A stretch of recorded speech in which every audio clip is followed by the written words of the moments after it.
You're listening to Jock Journal Radio. And now it is time for the Sports Drive. Your host, Josh Lopez, will be taking calls for the next 2 hours. And his co-host, Sean Mann, will be giving you up-to-date news direct from jockjournal.com. So, get on the line and become a Jock Star.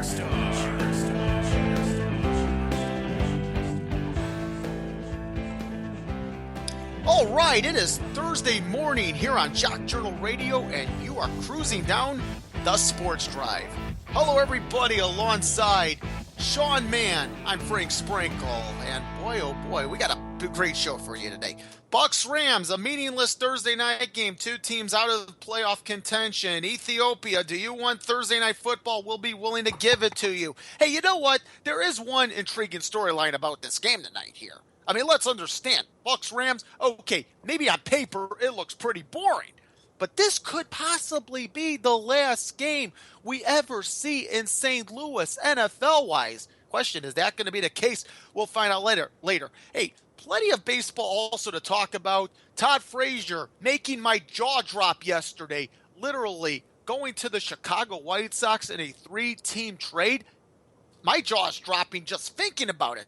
We'll get into that, get into some other baseball news, other NFL news. We're going to have a lot of fun, but there's only one way I can personally have fun, and that is if I have one soul to talk to, because I just don't want to do a show. I don't mind doing a show for 3 hours by myself, but after all, it's like I'm being punished here. It's like I am sitting in a corner as a 6-year-old boy because I've done something bad. I got to look into a wall and talk to myself, but that's not the case here.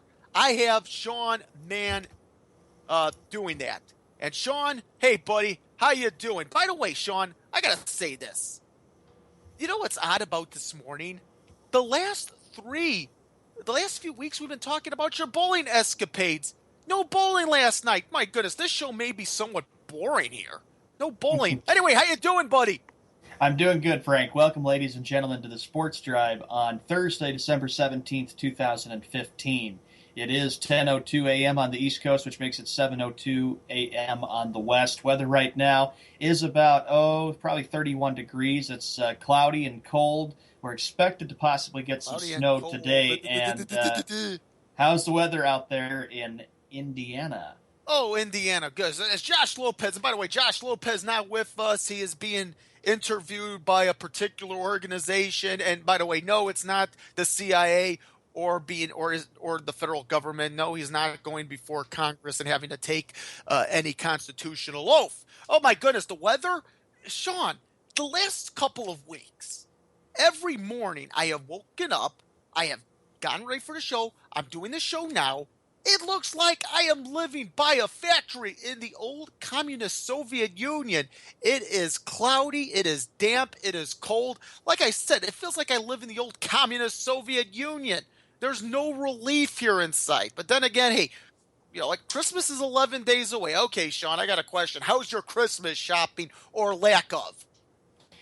Christmas shopping is good. We're pretty close to being done. Of course, this weekend is the busiest time of year because it's the weekend before Christmas and everybody's trying to get themselves their last-minute gifts. I thought it was that Black Friday, the day after Thanksgiving. Oh, by the way, you know what I did? I got to tell you what I did. I'll admit, I did something pretty strange after midnight on Thanksgiving. And it was a great Thanksgiving, enjoying a lot of good food. Hard to believe it was 3 weeks ago today, but enjoying a lot of good food, watching the Bears beat the Green Bay Packers on Brett Favre's night. But you know what I did? I did something strange. I actually got into my car and went to all these shopping centers close by. I didn't drive a good distance. I went close by because I got a number of shopping centers by me. I had to see if this Black Friday was just too good to be true.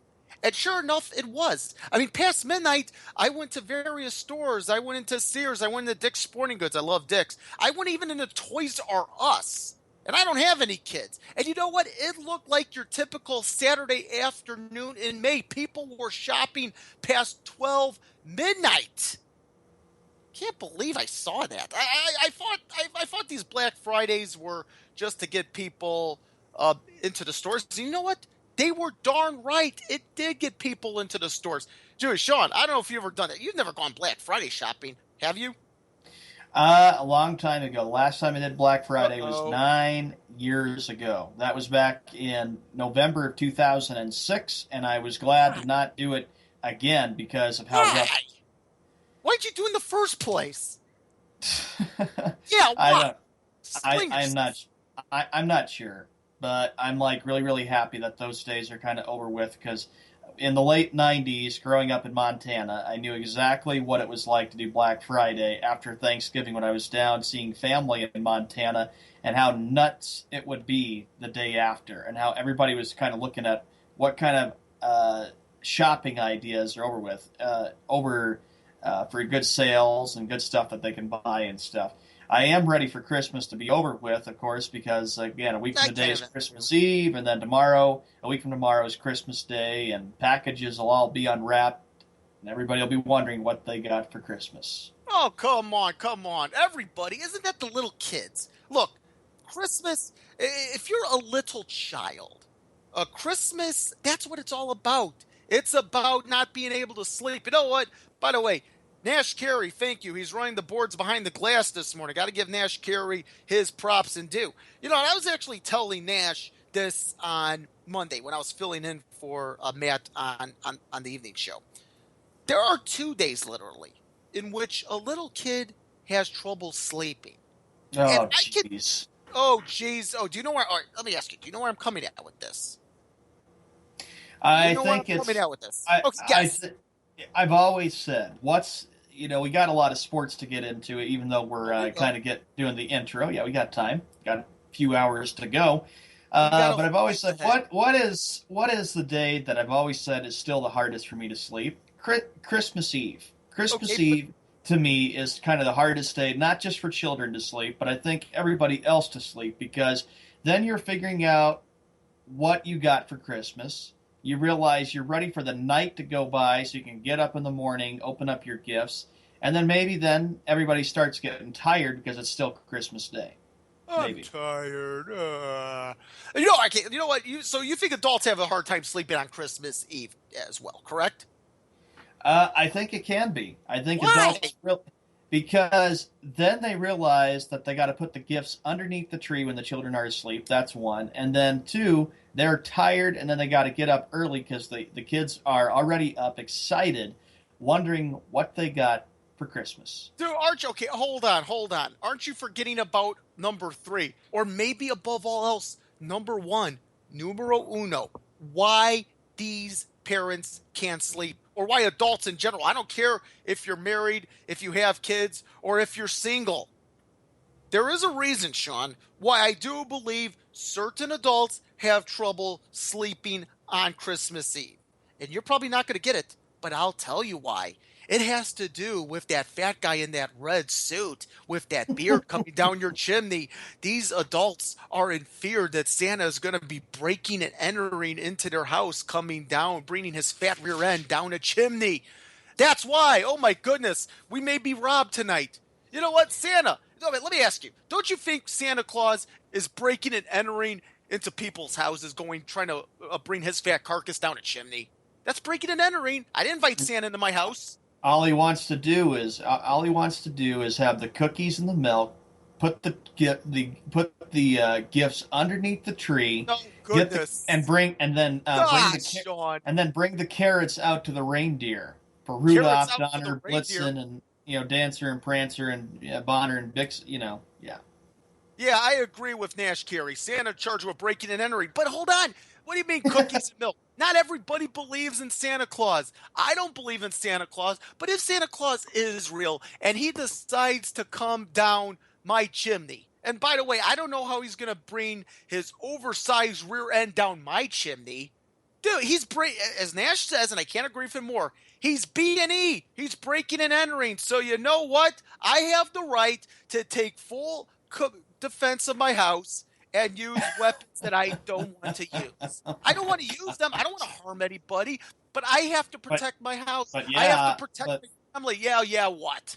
But remember, think of the children.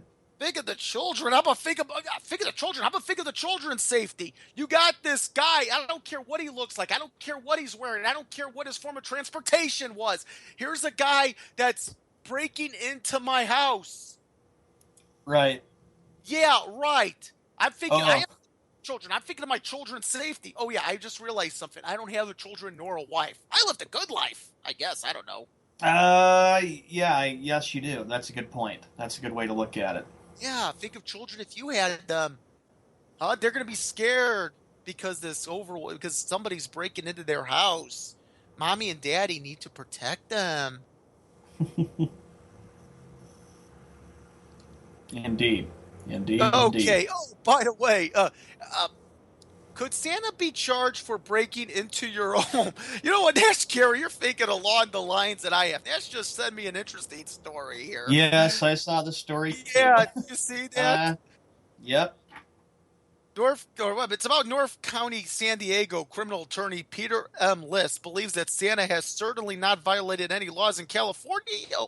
So wait a minute. That I can impersonate Santa and break into other people's homes. Let me ask you, if you were Santa and broke into other people's homes, forget the presents. I'm going into the fridge, milk and cookies. I'm going to see if they have anything good to eat. Maybe pies, maybe turkey sandwiches, maybe salami.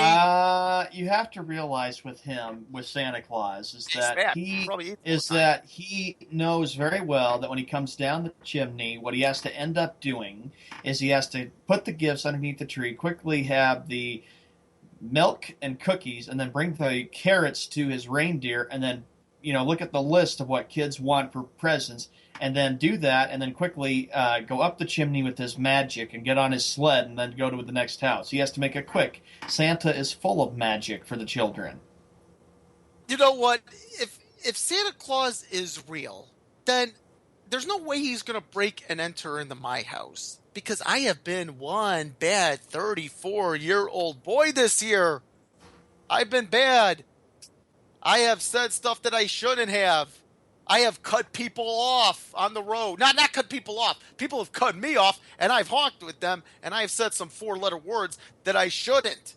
So you know what? I have not been a perfect 34-year-old angel. So guess what? I think Santa, what he's going to do, if he does exist, which I don't believe he does, and if he does, tries to come into my house, Santa, I will do anything I can to defend my home. I don't think he's going to come to my house. Listen, have you been a good 28-year-old boy, Sean, man? I feel like I've been good. I feel like I'm always good every year to see whatever the heck it is that I'm going to get. And then it's like, open up the gifts, and then Christmas Day, I don't know what it is, but it just seems like every time that we have to look at seeing what I get, then Christmas Day, I'm pretty much tired. So I might go lay down for a while after opening up all the Christmas gifts. Let me ask you. What are some of your Christmas traditions? I mean, I'm sure you have Christmas traditions here. Obviously, opening up presents, dinner, watching the NBA. You like the NBA on Christmas? Christmas Eve, I have to tell you. If I could go back to Christmas Eve, I remember growing up. Christmas Eve was always so exciting, And when I was growing up, it was always where you're out of school. You're done. You're on break for a while. If it was K through 12, for like 2 weeks. College, you get a longer Christmas break, and you just have that feel of Christmas coming. And when Christmas Eve would come, I remember how special they were. We would have the candlelight services and stuff. We would have to go at 10 p.m. always to the candlelight service, and there was always snow. We always did that. Christmas Eve, we always went, and we realized that when we went there, there was always snow on the ground. It always snowed on Christmas Eve. It was always really, really snow. And then we would get home about 11. Actually, the candlelight service would go for about an hour, about 11 or 10 after. We'd get home about 11:20, 11:30. Leave the milk and cookies out. When we were younger. And we would go to sleep, and of course, every time when I'd go to sleep, it was like I tossed and turned. I was sweating. I was full of excitement. I was just ready to enjoy Christmas Day. Right. Ready to enjoy it. Ready to, just realize what it would be. And then we'd get up about